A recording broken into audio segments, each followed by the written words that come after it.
عن عبادة بن صامت رضي الله عنه قال قال رسول الله صلى الله عليه وسلم من شهد أن لا إله إلا الله وحده لا شريك له وأن محمدا عبده ورسوله وأن عيسى عبد الله ورسوله وكلمته ألقاها إلى مريم وروح منه وأن الجنة حق والنار حق أدخله الله الجنة على ما كان من العمل. یہ صحیح بخاری مسلم کی روایت ہے. نبی علیہ السلام کے صحابی عبادہ بن صامت رضی اللہ عنہ کی روایت سے ہے. فرماتے ہیں کہ رسول اللہ صلی اللہ علیہ وسلم نے ارشاد فرمایا من شاہد ان لا الہ الا اللہ وحدہ لا شریک لہ وان محمدا عبدہ ورسولہ. یہ کچھ گواہیاں ہیں, ان کو سمجھو. یہ گواہیاں جنت کا راستہ ہیں.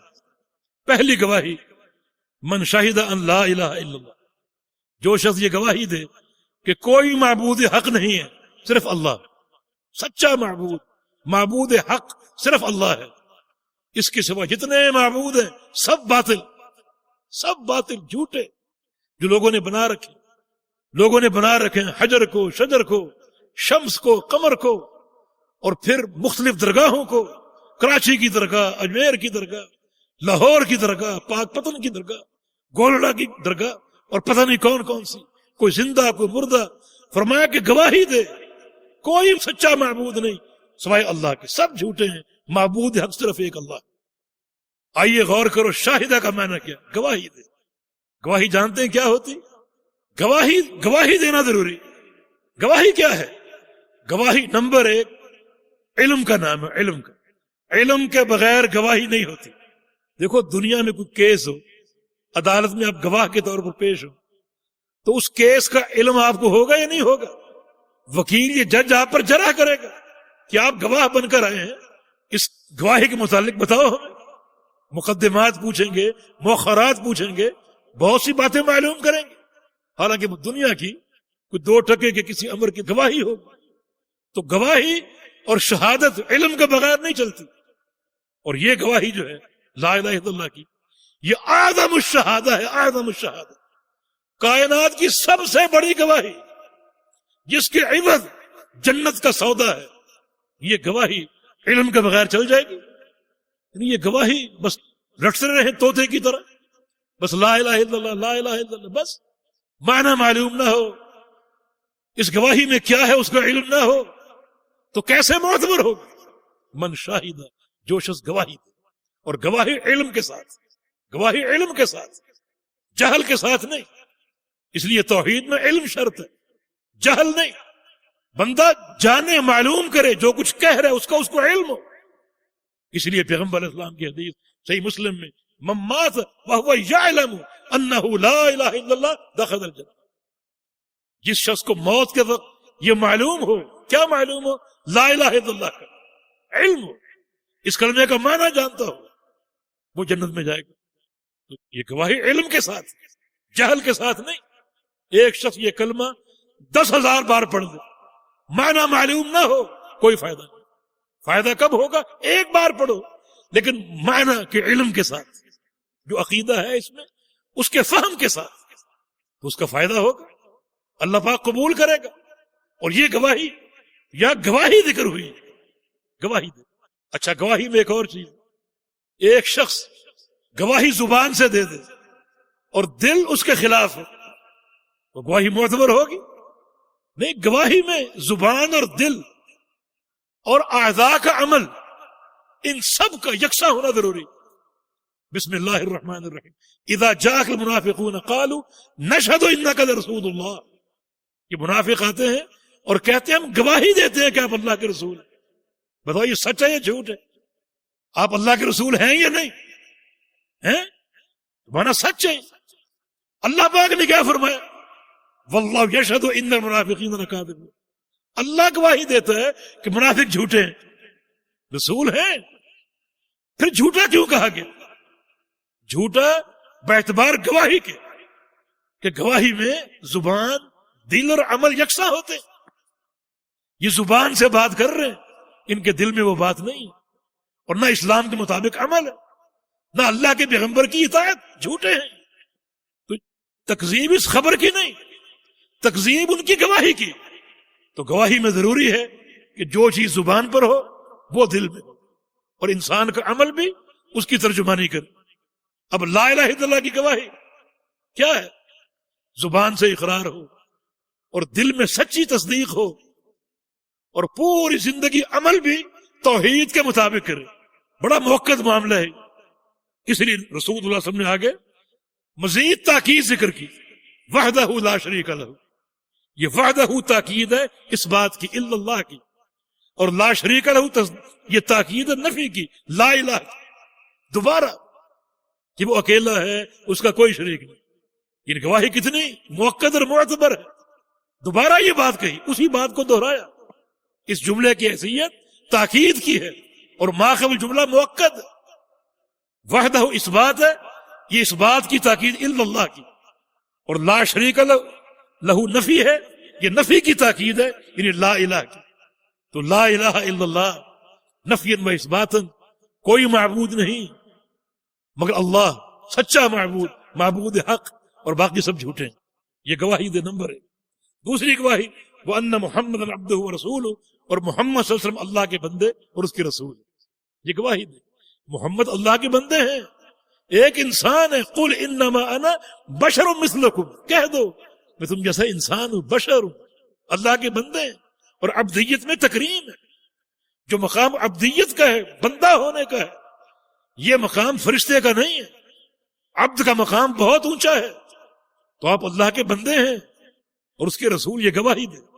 اگر ایک شخص رسول اللہ صلی اللہ علیہ وسلم کو اللہ کا نور مانتا، جو بدعی عقیدہ ہے، تو وہ اس گواہی سے انحراف کر رہا ہے۔ اللہ کا عبد مانے اور اللہ کا رسول مانے۔ رسول کون مانتا؟ رسول وہ شخص مانتا ہے جو اللہ کے پیغمبر کی اطاعت کرے۔ گواہی ہے، اور گواہی زبان کے ساتھ، دل کے ساتھ اور عمل کے ساتھ ہے۔ اب اللہ کے رسول کا نام تو لے، ایمان کا اظہار تو کرے، مگر اپنے عمل کے لیے بات کسی اور کی مانے، یہ گواہی سے انحراف نہیں۔ ان کو رسول مانے، اور رسول ماننے کی دلیل کیا ہے؟ ان کی اطاعت، ان کی اطاعت کرے۔ اللہ کے پیارے پیغمبر کی سب سے بڑی شان یہی ہے کہ آپ اللہ کے رسول، یہ مان لیا، سب کچھ مان لیا۔ افسوس یہ کہ ہم یہ نہیں مانتے، شان بیان کرتے ہیں، کوئی شک نہیں، لیکن بعض اوقات شان بھی ایسی جس کا پیغمبر علیہ السلام کے احترام سے کوئی تعلق نہیں۔ کالی کملی والے، کالی زلفوں والے، یہ کون سی شان؟ پیارے ہونٹ اور پیارا چہرہ، اور یہ سب باتیں درست ہیں، مگر یہ سب باتیں تابع ہیں رسول اللہ کے۔ جو بھی شان، مثلا آپ پوری اولاد آدم کے سردار، حق ہے، لیکن کیوں؟ کیونکہ آپ رسول اللہ ہیں۔ جنت میں سب سے پہلے آپ جائیں گے، حق ہے، کیوں؟ کیونکہ آپ رسول اللہ ہیں۔ جتنے بھی شان، قیامت کے دن شفاعت کا مقام آپ کو حاصل ہوگا، کیوں؟ کیونکہ آپ اللہ کے رسول ہیں۔ قیامت کے دن مقام محمود پر آپ فائز ہوں گے، حق ہے، کیوں؟ آپ اللہ کے رسول ہیں۔ قیامت کے دن حوض کوثر آپ کو دیا جائے گا، حق ہے، کیوں؟ کیونکہ آپ اللہ کے رسول ہیں۔ رسول اللہ مان لیا، سب کچھ مان لیا۔ رسول اللہ نہیں مانا، کچھ بھی نہیں مانا۔ رسول اللہ ماننے کی دلیل کیا ہے، تقاضا کیا ہے؟ اللہ کے پیغمبر کی اطاعت۔ یہ گواہی، اور گواہی ایک ایسی چیز ہے جو زبان، دل اور عمل کی یکسانیت کا نام ہے۔ زبان پہ کچھ ہو، دل میں کچھ ہو، عمل کچھ ہو، یہ گواہی کے ساتھ مذاق ہو۔ تو آؤ ان ساری حدود کو سمجھو کہ دین ہم سے کیا چاہتا ہے اور کیا تقاضا کرتا ہے۔ ایک اور گواہی وَأَنَّ عِيسَىٰ عَبْدُ اللَّهِ وَرَسُولُهُ، عیسیٰ علیہ السلام اللہ کے بندے ہیں اور اللہ کے رسول ہیں۔ عیسیٰ علیہ السلام اللہ کے، ان کو اللہ کا بندہ مانو اور اللہ کا رسول مانو۔ ان کو عبداللہ ماننا یہ رد ہے عیسائیوں پر۔ عیسائی ان کو عبداللہ نہیں مانتے تھے، بلکہ اللہ کا بیٹا کہتے تھے، ابن اللہ کہتے تھے۔ بلکہ بعض تو کہتے ہیں کہ اللہ خود مسیح ہے، اللہ عیسیٰ ہے، اور بعض کہتے ہیں اقانیم ثلاثہ، مل کر اللہ بنتا، الہ بنتا۔ ایک اقنوم الہ کی ہے، ایک روح القدس کی، اور ایک ابن کی، ایک اب، ایک ابن، ایک روح القدس۔ اب اللہ ہے، نعوذ باللہ، ابن عیسیٰ ہے، اور روح القدس جبریل، یہ تینوں مل کر ایک الہ بنتے۔ عیسائیوں کا عقیدہ، کوئی کہتا ہے کہ عیسیٰ اللہ کا بیٹا، تو یہ سب ان کے عقائد، مگر فرمایا کہ گواہی دے کہ عیسیٰ اللہ کا بندہ ہے، عیسیٰ اللہ کا بندہ ہے، یہ گواہی دے، اللہ کا بیٹا نہیں، اللہ کا بندہ ہے، یہ گواہی دے تاکہ عیسائیوں پر رد ہو جائے۔ وہ عیسیٰ علیہ السلام اللہ کا بیٹا مانتے، اور دیکھو میرے پروردگار کی رحمت کی وسعت، اللہ تعالیٰ نے عیسائیوں کے تینوں عقیدے ذکر کیے، ثالث ثلاثہ، اور اللہ مسیح ہے، اور عیسیٰ ابن اللہ ہے، تینوں ذکر کی۔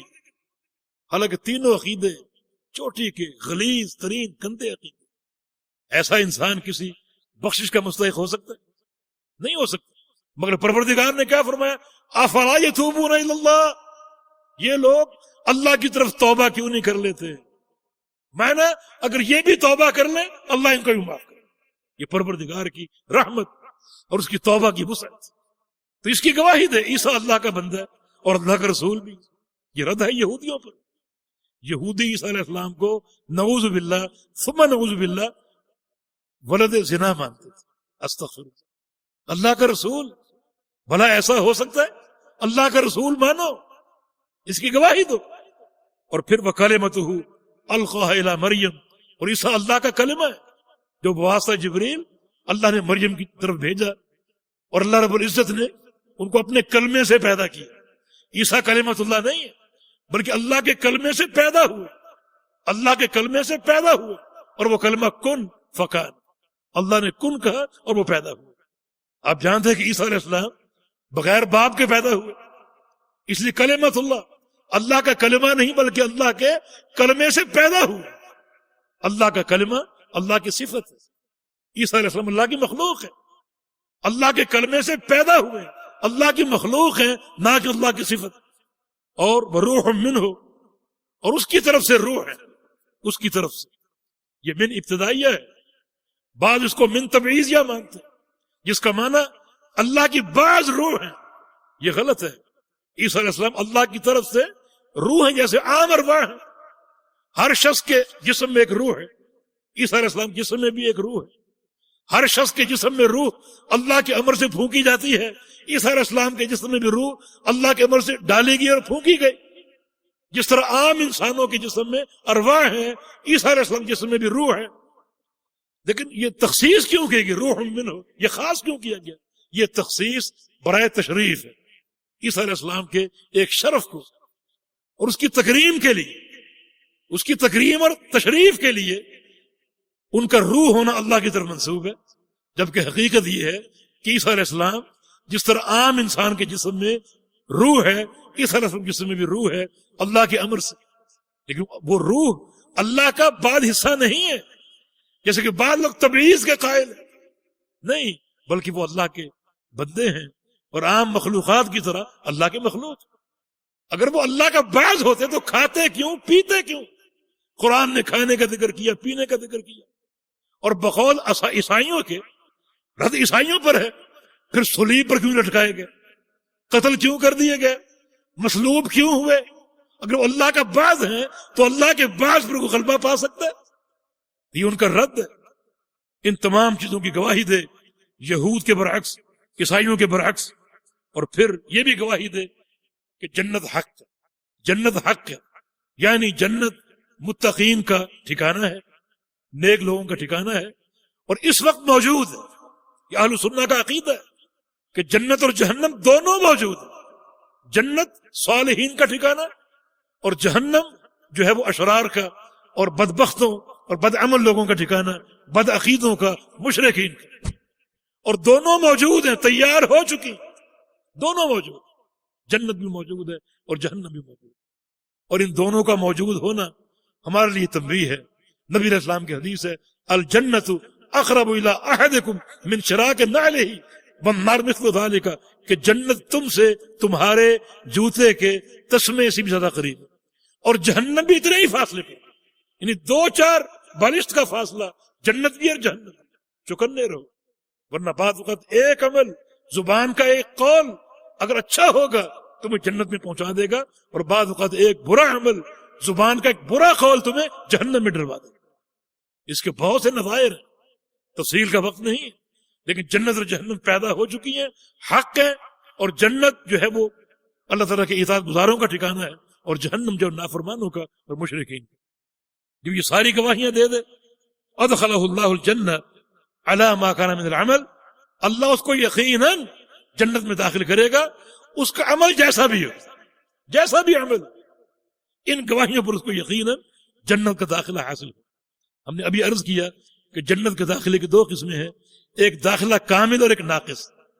اگر گناہ کیے ہیں تو اللہ چاہے تو اس کو کامل داخلہ دے دے بغیر عذاب کے، اور ایک ناقص داخلہ، اللہ اگر چاہے تو اس کی بدعمالیوں کی اس کو سزا دے دے، لیکن بالآخر اس کی توحید کی برکت سے، ان امور کی گواہی کی برکت سے ان کو اللہ تعالیٰ جہنم سے نکالے گا اور جنت میں داخل فرما دے گا۔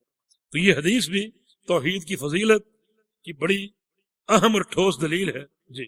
ولهما في حديث عتبان فإن الله حرم على النار من قال لا إله إلا الله يبتغي بذلك وجه الله وجہ اللہ، یبتغی بذالک وجہ اللہ، لا إله إلا الله يبتغي بذلك وجه الله۔ یبتغی کا مفعول واقع ہو رہا ہے، مفعول منصوب ہوتا ہے۔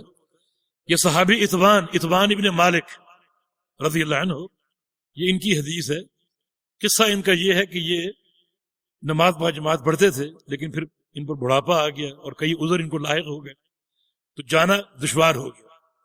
نبی علیہ السلام سے عرض کیا کہ یا رسول اللہ صلی اللہ علیہ وسلم، آپ میرے گھر آئیے اور کسی ایک جگہ کا انتخاب کر کے وہاں نماز پڑھیے، 2 نفل پڑھیے، تاکہ اس جگہ کو میں اپنی مسجد بنا لوں، باہر نکلنا میرا مشکل ہے تو وہیں میں پھر نماز پڑھا کروں، تو آپ آئیے برکت کے لیے وہاں نماز پڑھیے، پھر میں اس کو ہمیشہ کے لیے مسجد بنا لوں۔ پیارے پیغمبر نے ان کی دعوت کو قبول کر لیا، ان کے گھر چلے گئے، لوگ جمع ہو گئے، گھر والے بھی، پڑوسی بھی، اور آپ صلی اللہ علیہ وسلم نے فرمایا کہ کہاں چاہتے ہو؟ عرض کیا کہ یہاں پڑھ دیجیے۔ آپ نے وہاں 2 نفل پڑھے، انہوں نے نبی علیہ السلام کی ضیافت کی، کچھ کھانے کا اہتمام کیا، آپ صلی اللہ علیہ وسلم بیٹھ گئے کھانے کے لیے، باتیں شروع ہو گئیں۔ ایک شخص کا ذکر ہوا، اس کا نام تھا مالک بن دخشن، مالک بن دخشن، اور دراصل اس کا چہرہ زیادہ دوسروں کے لیے تھا، مسلمانوں کے لیے نہیں تھا۔ تو بعض صحابہ کی زبان سے نکل کے اس میں تو نفاق ہے، اس میں تو نفاق ہے، اپنوں کی مفاد کی بات نہیں کرتا، دوسروں کے مفاد کی بات، اس میں تو نفاق ہے۔ فرمایا کہ ایسا مت کہو، ایسا مت کہو، وہ شخص لا الہ الا اللہ کی گواہی دیتا ہے، کلمہ توحید کی گواہی دیتا ہے، اور تم جانتے ہو کہ ان اللہ حرم علی النار من قال لا الہ الا اللہ یبتغی بذلک وجہ اللہ، کہ اللہ تعالیٰ نے جہنم کو حرام کر دیا اس شخص پر جو لا الہ الا اللہ کا اقرار کر لے، اعتراف کر لے، اس کی گواہی دے، اور گواہی اس طرح دے کہ یبتغی بذلک وجہ اللہ، اس کا مقصد اللہ کی رضا ہو، اللہ کی رضا کے لیے اس عقیدے کی گواہی دے، تو اللہ تعالیٰ نے اس پر آگ کو حرام کر دیا۔ یہ حرام کرنا بھی 2 قسموں پر ہے، یا تو مستقل حرام، پورا حرام، ان وہ جہنم میں جا ہی نہیں سکتے، اللہ تعالیٰ اس کی توحید کی برکت سے گناہوں کو معاف کر دے، اور یا پھر وہ ناقص حرام ہو، یعنی گناہوں کی سزا پالے، جہنم میں داخل ہو، اور پھر وہ جنت میں داخل کر دیا جائے۔ تو حرمت یا تو مستقل ہے، اور یا پھر وہ حرمت ایک وقت کے بعد شروع ہو، کچھ وقت اس کو جہنم کا عذاب دیا جائے گا ابتداءً، پھر اس کو جنت میں داخل کر دیا جائے گا اس کی توحید کی برکت سے۔ تو یہ حدیث بھی عقیدہ توحید کی فضیلت ہے، اور اس میں ایک اہم تنبیہ یہ ہے کہ آپ ایک شخص کے ظاہر کو دیکھیں، اور ظاہر کو دیکھ کر اس پر حکم لگائیں۔ ایک شخص اگر کلمہ گو ہے اور توحید کا اقرار کرتا ہے اور لا الہ الا اللہ پڑھتا ہے، تو اس کو آپ کبھی منافق نہ کہیں، مشرک یا کافر نہ کہیں، یعنی یہ تکفیر معین، یہ دین اسلام کے خلاف عقیدہ ہے، دین اسلام کے خلاف عقیدہ، اللہ کے پیارے پیغمبر نے روک دیا، یہ کلمہ گو ہے، اور اس کی کلمہ گوئی کا اعتبار کرو، اور جو شخص لا الہ الا اللہ کا اقرار کرتا ہے، اعتراف کرتا ہے، اس پر جہنم کی آگ جو ہے وہ حرام۔ جی۔ وعن أبي سعيد الخدري رضي الله عنه أن النبي صلى الله عليه وسلم قال قال موسى يا رب علمني شيئا أذكرك وأدعوك به قال قل يا موسى لا إله إلا الله قال يا رب كل عبادك يقولون هذا قال يا موسى لو أن السماوات السبع وعامرهن غيري والأرضين السبع في كفة ولا إله إلا الله في كفة مالت بهن لا إله إلا الله۔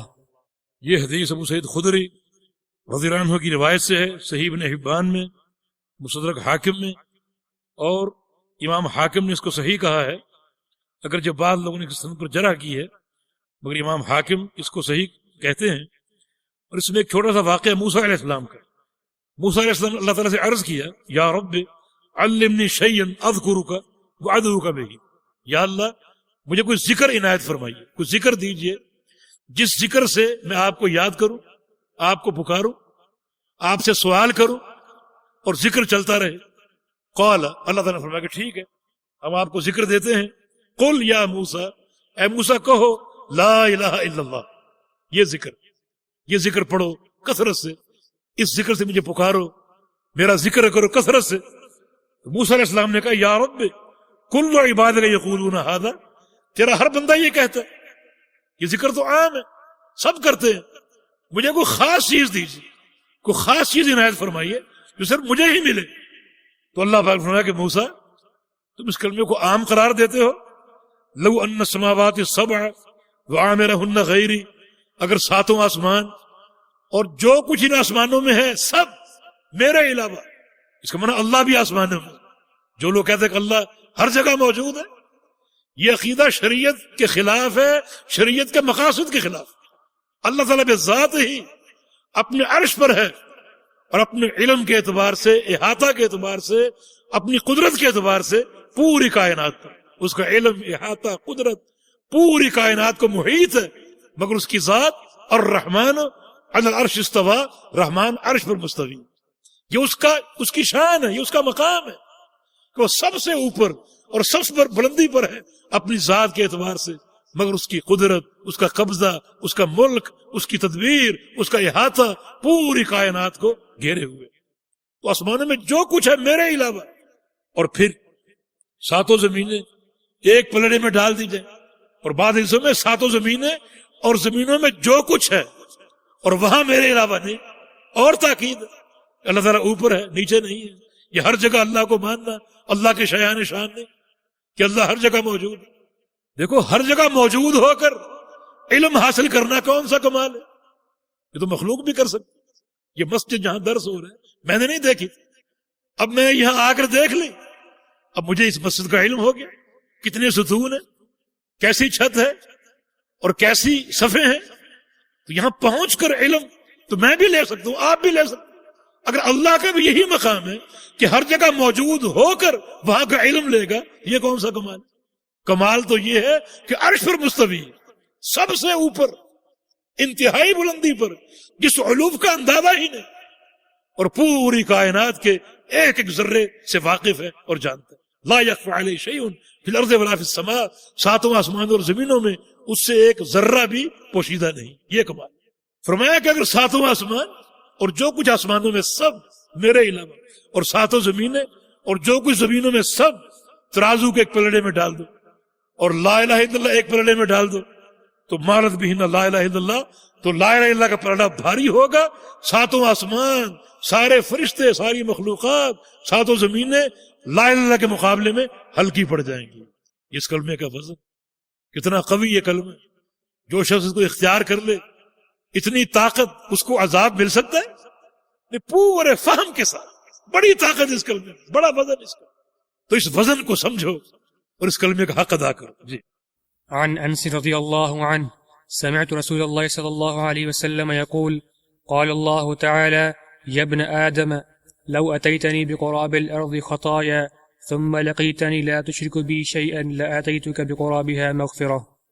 جناب انس بن مالک اس کے راوی ہیں رضی اللہ عنہ، اور جامع ترمذی کی حدیث ہے، حسن درجے کی ہے. فرماتے ہیں کہ میں نے نبی علیہ السلام کو یہ فرماتے ہوئے سنا ہے، اللہ فرماتا ہے یا ابن آدم، اے آدم کے بیٹے، لو اتیتنی بقراب الارض خطایا، اگر تو آئے میرے پاس زمین بھر کے گناہوں کو لے کر، بقراب الارض اے بملء الارض، زمین بھر دے گناہوں کے ساتھ، تیری معصیتوں سے زمین بھر جائے.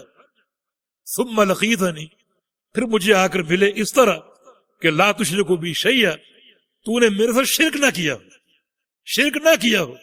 اور اگر شرک ہو چکا ہو تو سچی توبہ کر لی، سچی توبہ کر لی، ایسی توبہ کر لی کہ پھر کبھی شرک کے قریب نہ گیا اور توحید پر قائم رہا ہو، تو اس کا صلہ میرے ہاں کیا ہے، لآتیتک بقرابها مغفرۃ، میں اسی زمین کو تیرے گناہوں سے صاف کر کے اپنی مغفرت سے بھر کے تجھے دے دوں. تیرے گناہوں کو صاف کر کے اسی زمین کو اپنی مغفرت سے بھر دوں گا، اپنے فضل سے بھر دوں گا۔ یہ توحید کا فائدہ اور توحید کی عظمت، یہ توحید کس طرح گناہوں کا کفارہ بن۔ مگر بات وہی عقیدے کی کہ موحد انسان کے گناہ جو ہیں وہ اللہ کی مشیت کے تحت، اس کی مشیت اگر چاہے تو گناہوں کا بندوں کو سزا دے دے، اور چاہے تو اللہ تعالیٰ ابتداءً بندے کو معاف کر دے۔ بعض بندے توحید کی گواہی دیتے اور اللہ تعالیٰ کو اتنی پسند آتی، ان کا ٹھوس عقیدہ، پہاڑوں کی طرح مضبوط عقیدہ، اٹل، کوئی لغزش نہیں، کوئی تزلزل نہیں، اور ان کی معرفت اتنی اللہ کو پسند آتی ہے کہ اللہ تعالیٰ ان کی بخشش کی تدبیریں کرتے ہیں۔ ایک تدبیر یہ ہے کہ اللہ تعالیٰ اپنے پیغمبر کو ان کی شفاعت کا حکم دیتا ہے، یہ اللہ کے امر سے ہوگا۔ ایک تدبیر یہ بھی ہے کہ اللہ تعالیٰ ایک موحد گناہ گار کو لائے گا، موحد ہے مگر گناہ گار، اور اس کے ساتھ ساتھ ایک بندہ یہودی یا عیسائی بھی لایا جائے گا۔ ہر موحد مذنب کے ساتھ جس کو اللہ چاہے، اہل کتاب میں سے ایک شخص کو لائے گا، یہودی یا عیسائی، اور اللہ فرمائے گا میرے بندے تیری توحید کا تقاضا یہ تجھے معاف کر دو، اور تیرے گناہوں کا تقاضا یہ تجھے سزا دو۔ دونوں تقاضے جمع ہیں، تیری توحید کا تقاضا کیا ہے؟ تجھے معاف کر دو، اور گناہوں کا تقاضا کیا ہے؟ تجھے سزا دو۔